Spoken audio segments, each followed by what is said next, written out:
Listen to the Democratic Congressman Xavier Becerra. I'll play the clip.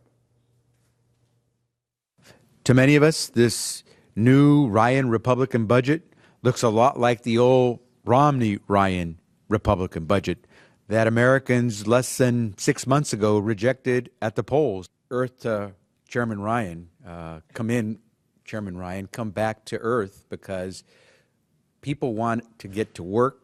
People want to make sure that the earned benefits that they paid for are there for them when they finally need them. And I think what we have is a budget on the Democratic side that reflects the reality of people on earth. All right, Congressman, you want to respond to the Democrat? Well, we want to compete for the Earthling vote as well. I don't really know what to say about Javier there.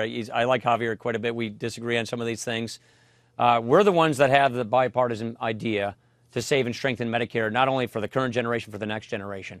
We're the ones with the courage to say that our entitlements need repairing if we're going to avoid a debt crisis and if we're going to make sure that they don't go bankrupt. We're the ones that are proposing fundamental tax reform, which a lot of centrist Democrats agree with us on this, Wolf. Plug the loopholes, lower the tax rates for businesses and families for economic growth. Our budget was reviewed by two prominent Stanford economists. It projected that it would increase jobs by 500,000 next year and 1.7 million jobs a year by the end of the budget window. Faster economic growth. The reason we're balancing the budget, Wolf, is not just to make our spreadsheet look good, expenditures equal revenues. It's to get our payment on our debt down. It's to have a healthy economy. It's to create faster economic growth, to get jobs. You have to reform government to do that. Well, on the Medicare issue, which is maybe the most sensitive issue out there, are you saying there are Democrats who support your plan, which Democrats describe as creating a voucher for Medicare recipients? It's not a voucher program. That's a poll-tested word they use to describe it. It's called premium support. And it's an idea that originated from the Brookings Institution, from Democrats to begin with. It's an idea I used to work with Alice Rivlin. It's just like what we call the Rivlin-Domenici plan, which is a bipartisan group that put out there. It's exactly just like the idea I worked with Ron Wyden, a senator from Oregon last year.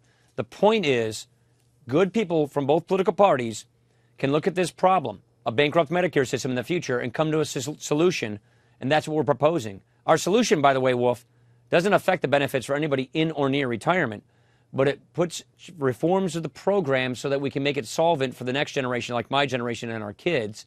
We think it's the best idea for saving and strengthening Medicare. We think the Medicare board that will be put in place because of Obamacare is going to lead to cuts to Medicare that will deny access to Medicare beneficiaries. So, yeah, we have a problem with Obamacare because we think it's very dangerous for Medicare, and we think we have a better idea.